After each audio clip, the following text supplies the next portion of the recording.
الحمد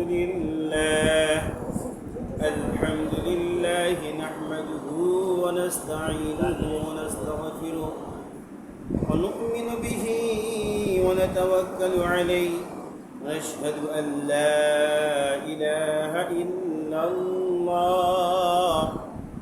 إلا الله وحده لا شريك له ونشهد أن سيدنا وسندنا وحبيب طبيب قلوبنا وأرواحنا وأولانا ومولانا محمدا عبده ورسوله. أما بعد، فأعوذ بالله من الشيطان الرجيم. بسم الله الرحمن الرحيم. والذين يكنزون الذهب والفضة ولا ينفقونها في سبيل الله فبشرهم بعذاب أليم. وقال النبي صلى الله عليه وسلم: من صام رمضان إيمانا واحتسابا غفر له ما تقدم من ذنبه. قال الشاعر العلام: दिन की सूरज डूब रही है, दिन की सूरज डूब रही है, हम लोगों के सामने रोज महशर में क्या जवाब है, रोज महशर में क्या जवाब है, मुस्तफा के सामने बलगल उला बिकमालिह कशफ الدجى بجماله أسنت جميع خصاله صلوا عليه وآله. اللهم صل على محمد وعلى آل محمد كما صليت على إبراهيم وعلى آل إبراهيم إنك حميد مجيد. اللهم بارك على محمد وعلى آل محمد كما باركت على إبراهيم وعلى آل إبراهيم إنك حميد مجيد. الحمد لله. লাখো কোটি কালিমাতুশ শুকুর মহান আল্লাহ জাল্লা শানুহু আযজা ওয়া জাল আম্মা নাওয়ালুহু তিনার শাহী দরবারে, যিনি মহিয়ান গুরিয়ান দয়ার সাগর রহমানুর রহিম, সেই মালিকের দরবারে হৃদয়ের গভীর থেকে কালিমাতুশ শুকুর আদায় করি। আলহামদুলিল্লাহ। নবীকুলের শিরোমণি সৈয়দুল আম্বিয়া মুহাম্মদ মুস্তাফা কিয়ামত দিবসের চিফ অ্যাডভোকেট, উৎকৃষ্ট সুপারিশগার, সেই আজিমুশ শান পয়গম্বরের প্রতি হৃদয়ের গভীর থেকে ভালোবাসা মিশ্রিত কণ্ঠে সকলেই দুরূদ পড়ি সাল্লাল্লাহু আলাইহি ওয়াসাল্লাম। আসলে মুমিনের দিলটা তো খুব নরম। কেমন নরম? কাবাস তুলা যেমন রয়েছে, শিমুল তুলা রয়েছে, শিমুল তুলার চাইতেও একজন মুমিন ইমানদারের মনটা নরম। এর চাইতেও শত শত কোটি কোটি গুণ বেশি ছিল আল্লাহর রাসূল সাল্লাল্লাহু আলাইহি ওয়াসাল্লামের হৃদয়টা নরম। একটা কবিতার আপনাদের মাঝে টান দিয়েছি। দিন কি सूरज डूब रही है, दिन की सूरज डूब रही है हम लोगों की सामने, रोज महशर में क्या जवाब है मुस्तफा की सामने। যেদিন মিজানের পাল্লা কায়েম হয়ে যায়, কায়েম হবে সেদিন পয়গম্বর মিজানের পাল্লার ওইখানে দাঁড়ায় থাকবে। তার হৃদয়টা সেদিন টুকরা টুকরা হয়ে যাবে। জীবনের 23টা বছর নয়, 63 জিন্দেগি আল্লাহর পয়গম্বর নবী মুহাম্মদুর রাসূলুল্লাহ সাল্লাল্লাহু আলাইহি ওয়াসাল্লাম মালিকের কাছে চাইছে, আল্লাহুম্মা উম্মতি, আল্লাহুম্মা উম্মতি, হে আল্লাহ আমার উম্মতের মুক্তি দাও, আমার উম্মতকে মুক্তি দাও। যেদিন কিয়ামত কায়েম হবে সেদিন পয়গম্বরের কলিজা টুকরা টুকরা হয়ে যাবে, উম্মতকে জাহান্নামে নিবে। এই কথা কি আমার আপনার অনুশোচনা হয় না? একটু ভাবতে পারেন না যে আপনি যখন কিয়ামতের দিন আল্লাহর পয়গম্বরের সামনে আপনাকে কাঠগড়ে দাঁড় করাবে, বেরি পরানো অবস্থায় দাঁড় করাবে, আর আল্লাহর পয়গম্বরের হৃদয়টা তখন কেমন হবে? এটা কি অনুশোচনা হয় না? এটা কি মুসলমান হিসেবে অনুশোচনা করা দরকার না? এই জন্য আল্লাহ এবং আল্লাহ রসুলের পক্ষ থেকে যে বিধান এসেছে, সেই বিধানগুলো, আনিত বিধানগুলো A to Z অক্ষর বাই অক্ষর পালন করা, এটা প্রত্যেকটা মুসলমানের জন্য ইমানি দায়িত্ব ও কর্তব্য। মুআজ্জাজ মুকাররম আল্লাহ তাআলা সূরা বাকারার ভিতরে আল্লাহ তাআলা বর্ণনা করতেছেন, আলিফ লাম মিম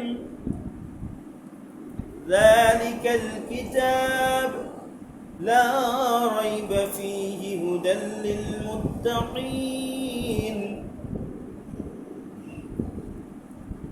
الذين يؤمنون بالغيب ويقيمون الصلاة ويؤتوا الزكاة ويقيمون الصلاة নামাজ কায়েম করবে, নামাজ আদায় করবে, ওয়ায়ুতু যাকাত এবং যাকাত প্রদান করবে। এটা কাদেরকে বলেছেন? আফ্রিকার জঙ্গলবাসীদেরকে বলেছেন না? আমি আপনি 3.5 হাত বডিওয়ালা মানুষ, কালেমা পণ্যওয়ালা মুসলমান ইমানদার, নবীর উম্মতের দাবিদার, তাদের জন্যই কিন্তু এই আয়াতে কারিমা। আমার বাংলাদেশে এমন লোক রয়েছে যাদের জাকাতের টাকারও জাকাত হয়ে গেছে, জাকাতের টাকারও জাকাত হয়ে গেছে, কিন্তু জাকাত প্রদান করে না।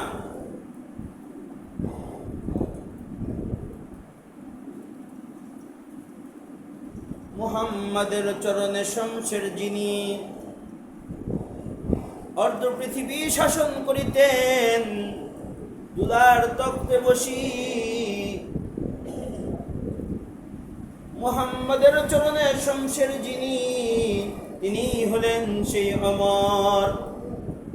এই ওমর রাদিয়াল্লাহু তাআলা আনহু বলতেছে যে এই জাকাতের বিধানকে অস্বীকার করবে, জাকাত প্রদান করবে না, তার বিরুদ্ধে যুদ্ধ ঘোষণা।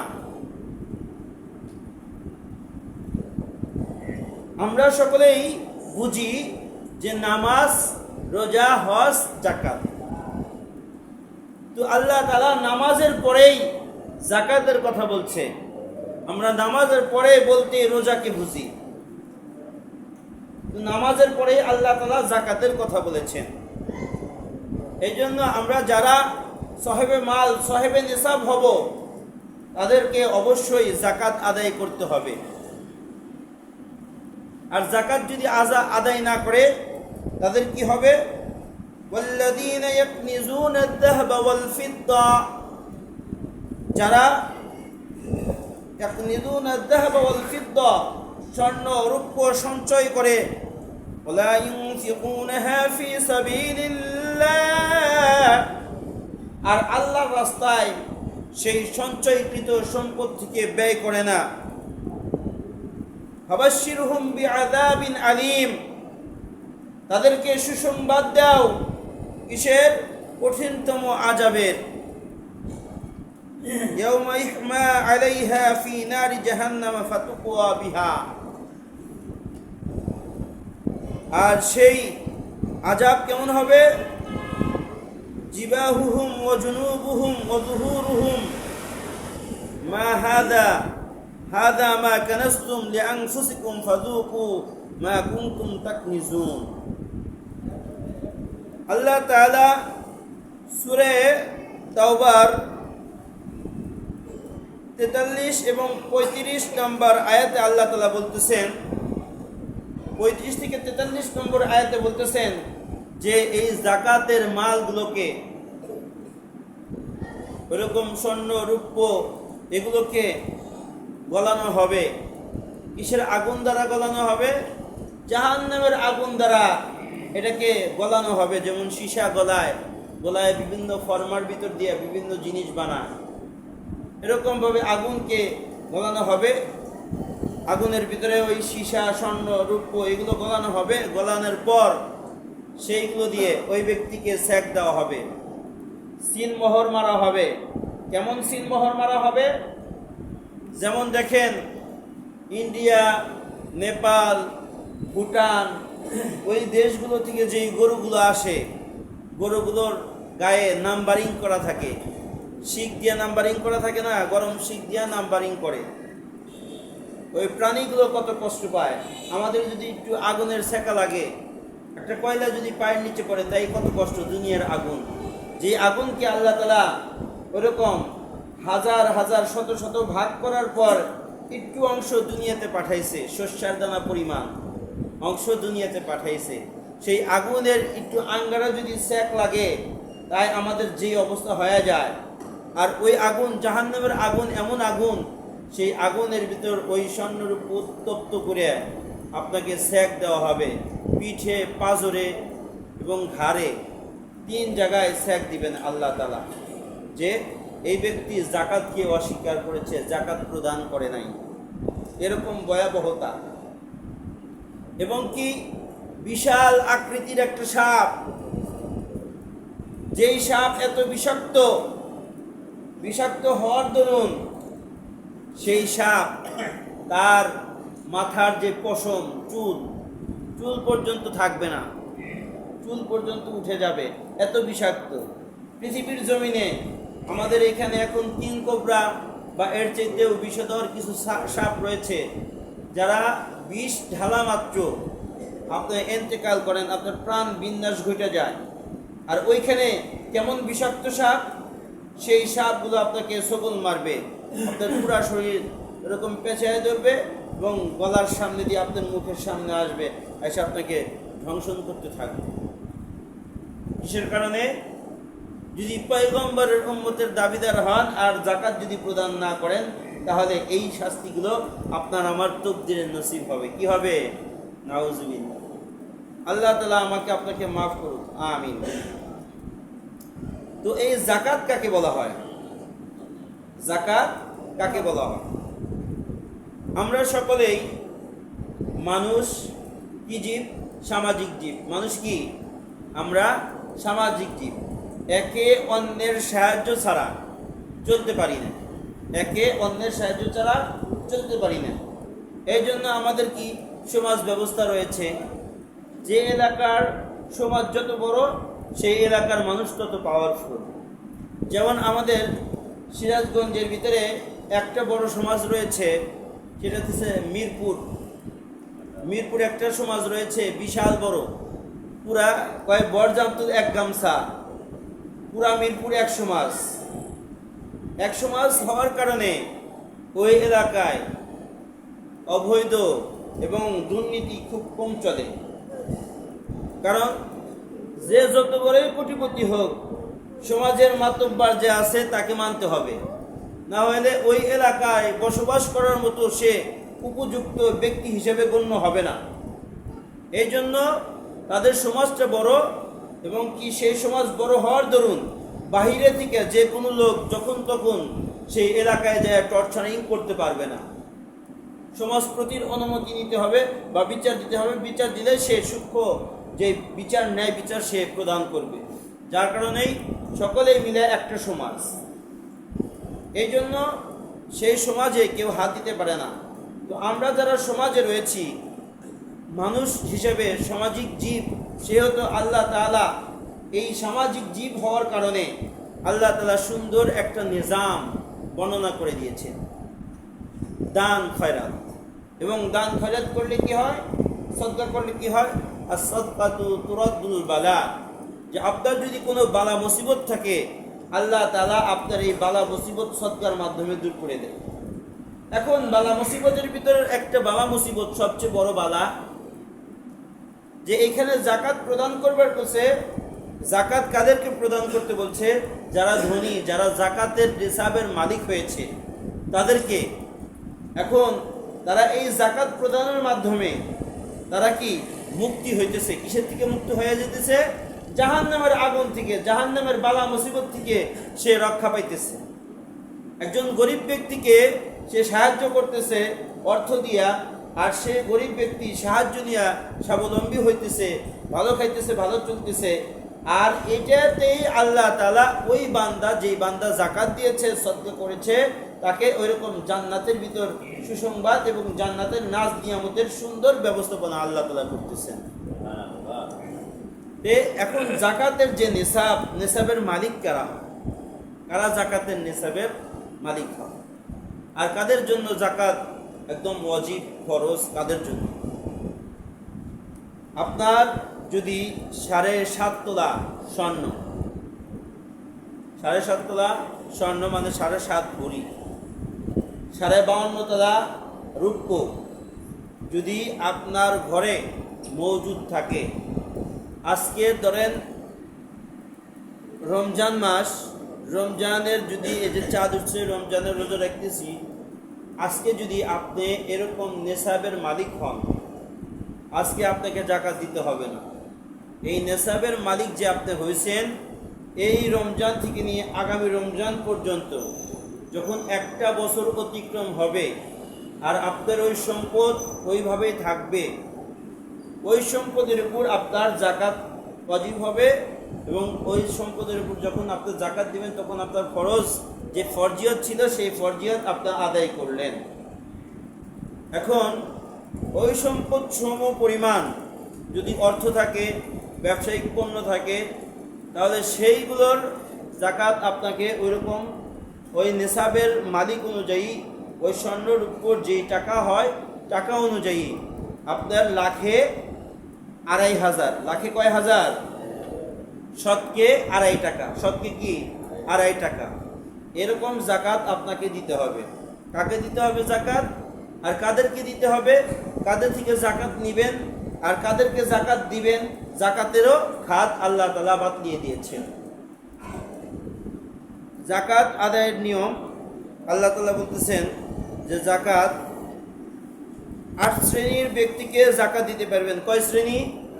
8 শ্রেণীর ব্যক্তিকে জাকাত দিতে পারবেন। তার মধ্যে ইন্নামাস সাদাকাতু লিল ফুকারা, 1 নাম্বার যে ফকির, তাকে জাকাত দিতে পারবেন। শরীয়তের পরিভাষায় ফকির বলা হয় ওই ব্যক্তিকে যার থাকার মতো বাসস্থান আছে, সোনের কুড়িয়া বনের বেড়া হলেও তার আছে, বাসস্থান যদি থাকে, এই ব্যক্তিকে বলা হয় ফকির। এই ব্যক্তিকে কি বলা হয়? শরীয়তের পরিভাষায় ফকির বলা হয়। আর এই ব্যক্তি সচ্ছলতা অনুযায়ী চলতে পারে না, ঈদ আসছে, সেমাই চিনি কিনা এবং সন্তানদেরকে লালন পালন করে এবং তাদেরকে পোশাক পরিচ্ছেদে সজ্জিত করা মতো ক্ষমতা সাধ্য না থাকায় বা দরিদ্র সীমায় বসবাসের কারণে টানা হেসরা এরকম ধরনের ব্যক্তিকে ফকির হিসেবে যে গণ্য হবে শরীয়তে, এই ব্যক্তিকে জাকাত দেওয়া যাবে। এই ব্যক্তিকে জাকাত দেওয়া যাবে। 1 নাম্বার, ফকিরকে জাকাত দিবেন। নাম্বার 2, মিসকিন। মিসকিন বলা হয় কাকে? যার ঘর বাড়ি নাই, যার কি ঘর বাড়ি নাই তাকে মিসকিন বলা হয়। থাকার মতো জায়গাটুকু নাই, মানুষের দ্বারা দ্বারে উটিলি থাকে, বা একজন থাকার মতো জায়গা দিয়েছে ওখানে থাকে উটিলি হিসেবে, এরকম ব্যক্তিকে বলা হয় মিসকিন। মিসকিন যার কোনো সম্পদ নাই, এই মিসকিনকে আপনি দিবেন।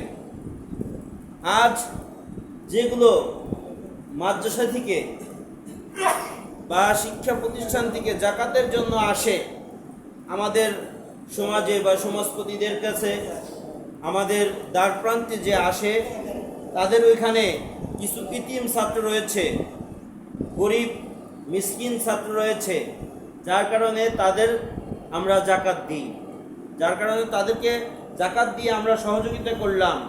কিন্তু সহযোগিতায় কি করলাম?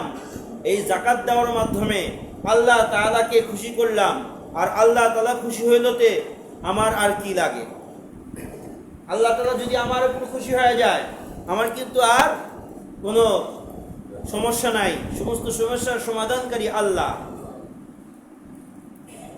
আর আল্লাহ তাআলার বলতেছেন যে ফকির হাক্কুল আমওয়ালুহুম ফি হাক্কিল মাসাকিন, যে তোমাদের সম্পদের ভিতরে তোমরা যেই অর্থের প্রাচুর্য করেছ, তোমাদের যে সম্পদ মিল ইন্ডাস্ট্রিজ, এই সম্পদের ভিতরে হাক্কুল মাসাকিন, ফকির এবং গরিবদের হক রয়েছে এই সম্পদের ভিতর। এই সম্পদ তুমি তোমার একার মনে করো না, এই সম্পদের ভিতর তাদের হক রয়েছে। বছরের চন্দ্র মাসের এই মাস থেকে ওই মাস যাবে, 1 বছরের মাথায় গেলেই এই তোমার ব্যবসায়িক পণ্য হিসাব করে তাকে জাকাত দিয়ে দিতে হবে। আর এই জাকাত দেওয়ার দ্বারা তুমি দুনিয়ার বালা মুসিবত এবং উখরবি বালা মুসিবত থেকে তুমি বাঁচো। তাহলে 1 নম্বর জাকাত কাকে দিব? ফকির। 2 নম্বর মিসকিন। এবার 3 নম্বর ওয়াল আলিমিনা আলাইহা, যে ব্যক্তি জাকাত ফাউন্ডেশনে বা আপনাদের এলাকায় সমাজপতির কাছে আপনারা জাকাত জমা দিয়েছেন, জাকাত আপনারা জমা দিয়েছেন, জমা দেওয়ার দ্বারা ওইখানে একটা ফান্ড গঠিত হয়েছে। সেই ফান্ডে থেকে জাকাত প্রদান করার জন্য একজন লোক বা কর্মচারী রাখা আছে। সেই কর্মচারীকে আপনি জাকাত দিতে পারবেন, সেই কর্মচারীকে কি আপনি জাকাত দিতে পারবেন। ওয়াল মুআল্লিফাতি কুলুবুহুম, এবং কি মুআল্লিফাতি কুলুব, এবং একজন ব্যক্তি অন্য ধর্মাবলম্বী, অন্য ধর্মের একজন লোক, কিন্তু তার ভিতর ইসলামের প্রতি ভালোবাসা রয়েছে। এখন তার মনটা খুশি করার জন্য আপনি তাকে জাকাত দিতে পারেন, জাকাতের মাল তাকে দিতে পারেন, যে এই ব্যক্তিকে দিলে এই ব্যক্তি হয়তো উপকৃত হয়ে শুকরিয়া টান আমাদের ইসলামের ভিতরে দাখিল হইতে পারে, ইসলামের সীমার ভিতর আসতে পারে, মুসলমান হইতে পারে। এরকম তার মনটা খুশি করার জন্য সে যদি মন খুশি হয়ে ইসলাম ধর্ম গ্রহণ করে, এরকম নিয়তে আপনি একজন বিধর্মীকে জাকাত দিতে পারবেন। আবার অন্যত্রে রয়েছে বিধর্মীকে জাকাত দেওয়া যাবে না, কিন্তু এইখানে বলছে যে বিধর্মীকে জাকাত দেওয়া যাবে যদি সে মুসলমান হওয়ার আশঙ্কা থাকে, তাহলে বিধর্মীকে আপনি জাকাত দিবেন। ওয়াফির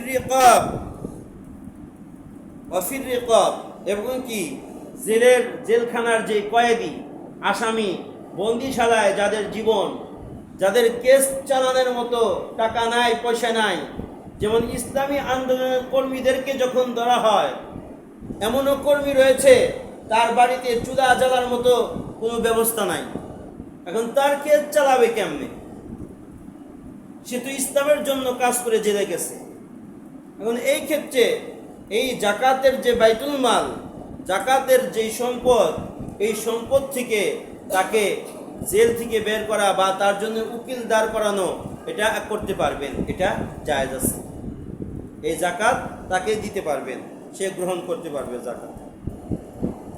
ওয়াল-গামিরিন, এবং ঋণকারী ব্যক্তি, কোটি কোটি টাকার মালিক ছিল, কিন্তু এখন এমন ঋণ হয়ে গেছে তার নাই বলতে কিছু নাই, তার চলাফেরা খানা পিনা খুব কষ্ট।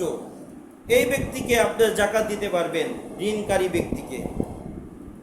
এবং ওয়াবনিস সাবিল ওয়া ফি সাবিলিল্লাহ, এবং আল্লাহর রাস্তায় এই জাকাতের মাল আল্লাহর রাস্তায় ব্যয় করতে পারবেন। যারা যুদ্ধ জিহাদের ময়দানে ভূমিকা, সোলজারের ভূমিকা পালন করে, তাদেরকে এই জাকাতের মাল দিতে পারবে। ওয়াবনিস সাবিল, এবং মুসাফির, ওয়াবনিস সাবিল তথা পথিক, একজন সে হাজার হাজার কোটি টাকার মালিক, তো আমাদের সিরাজগঞ্জে আসছে, আসার পরে সে যে আবার এখান থেকে চলে যাবে, খাদ্য বস্ত্র তার সব কিছু শেষ হয়ে গেছে, এই ব্যক্তিকে আপনি জাকাত দিতে পারবেন। এই ব্যক্তিকে আপনি জাকাত, একজন পথিককে, মুসাফিরকে আপনি জাকাত দিতে পারবেন। ফরিদাতুম মিনাল্লাহ, এটা আল্লাহ তাআলার পক্ষ থেকে কি ফরজ। 8 শ্রেণীর ব্যক্তিকে জাকাত দেওয়া আপনার উপর ফরজ। তার নাম্বার 1 ফকির, নাম্বার 2 মিসকিন, নাম্বার 3 হইতেছে জাকাত ফাউন্ডেশনের চাকরি করে এরকম কর্মচারী, নাম্বার 4 জেলখানার কয়েদি বা জেলের যারা বন্দী বা আগে যেবা গোলাম আজাদ করত তাদেরকে দিতে পারবেন, ঋণকারী ব্যক্তিকে দিতে পারবেন, এবং আল্লাহর রাস্তায় জিহাদকারী এই ক্ষেত্রে দিতে পারবেন। আপনি সাবিল পথিককে আপনি জাকাত দিতে পারবেন। এ হলো মোটামুটি 8টা জাকাতের খাত। এখন জাকাত গ্রহণ করতে পারবে না কারা? কাদেরকে জাকাত দিতে পারবেন না বা তারাও গ্রহণ করতে পারবে না? 1 নম্বর বনু হাশেম তথা আল্লাহর রসুলের যারা বংশধর, আল্লাহ রসুলের যারা বংশধর, তারা জাকাতের মাল গ্রহণ করতে পারবে না, তাদেরকেও আপনারা জাকাত দিতে পারবেন না। এটা আল্লাহ তাআলার পক্ষ থেকে এরকম বিধান করা, তাদেরকে জাকাত দিতে পারবেন না। একজন কোটিপতি, হাজার হাজার কোটি টাকার মালিক, সচ্ছলতায় জিন্দেগি যাপন, ভোগ বিলাসী, তাকে জাকাত দিতে পারবেন না। স্বামী তার স্ত্রী তার স্বামীকে জাকাত দিতে পারবে না, স্বামী তার স্ত্রীকে জাকাত দিতে পারবে না। বাবা কোটিপতি, ছেলেকে জাকাত দিতে পারবে না।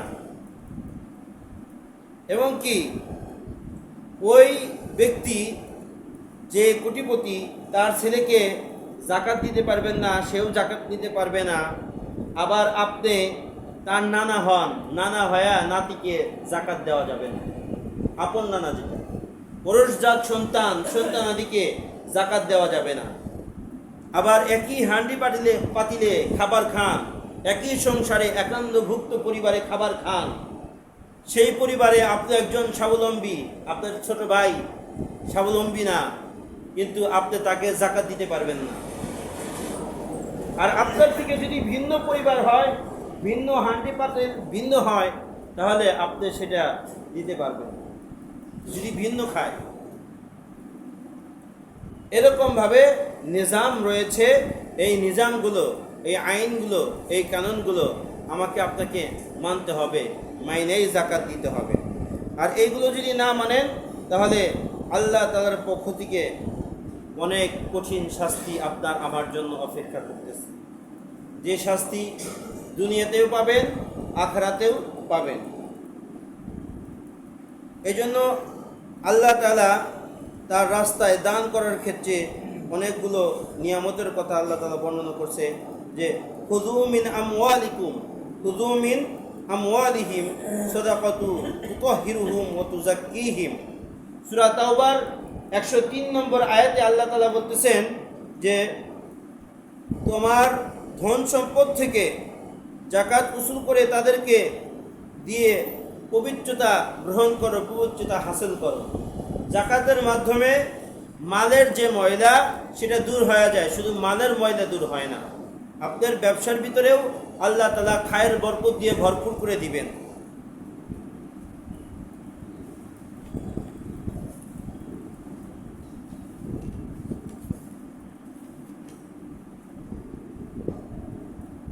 আনফিকু মিন তাইয়্যিবাত মা কাসাবতুম ওয়া মিম্মা আখরাজনা লাকুম মিনাল আরদি। যে সূরা আল বাকারার 267 নম্বর আয়াতে আল্লাহ তাআলা বর্ণনা করতেছেন যে আনফিকু মিন তাইয়্যিবাত, তোমাকে যেই ভালো খাবার দাবার বাসস্থান ব্যবস্থা করা হয়েছে, মা কাসাবতুম, যা আমি তোমাকে দিয়েছি, ওয়া মিম্মা আখরাজনা লাকুম ফিল আরদি, এবং জমিন থেকে যা কিছু তোমার জন্য বাহির করে দিয়েছি, শস্য ফসলাদি, সেগুলো ওই দিনই যাকাত দিয়ে দাও যেদিন তুমি জমিন থেকে ফসল কাটো। ফসল কাটার পর তৎক্ষণাৎ তুমি এই ফসলের যে যাকাত হয় সেটা দিয়ে দাও। এখন আমাদের বাংলাদেশে ফসলের যাকাত হবে না। কিভাবে হবে না? আল্লাহ রহমানুর রহিম, এটা আপনার আমার জন্য ইহসান। কেন হবে না? কারণ আমাদের বাংলাদেশে জমিনগুলো বৃষ্টির পানিতে আবাদ হয় না। কিসে আবাদ হয় না? বৃষ্টির পানিতে হয় না। আমাদের আবাদ করতে গেলে অনেক খরচ হয়, অনেক খরচ হয়। বৃষ্টির পানিতেও হয় না, আমাদের করতে হয় মেশিন পোতা লাগে, বোর্ডিং করা লাগে, এটার খরচ, সার, তারপরে অনেক কিছু খরচ করা লাগে। যার কারণে আমাদের বাংলাদেশের এই 2-3 ডিসিমাল জমিতে আপনাদের ওসর আসে না, ফসলের যাকাত আসে না। যাদের শত শত বিঘা জমি কৃত্রিমভাবে আবাদ হইতেছে, আগে বৃষ্টির পানিতে আবাদ হইতো, এরকম যাদের হইতেছে তাদের সেই ফসলের যাকাত দিতে হবে। আর এই ফসলের যাকাত দেওয়ার কারণে বেস্তে জিওরের ভিতরে একটা ওয়াকিয়া আসছে, ঘটনা আসছে। মেঘের ভিতরে আওয়াজ হইতেছে, মেঘ গর্জন করতেছে আর বলতেছে যে অমুকের বাগানে পানি দাও, অমুকের বাগানে পানি দাও।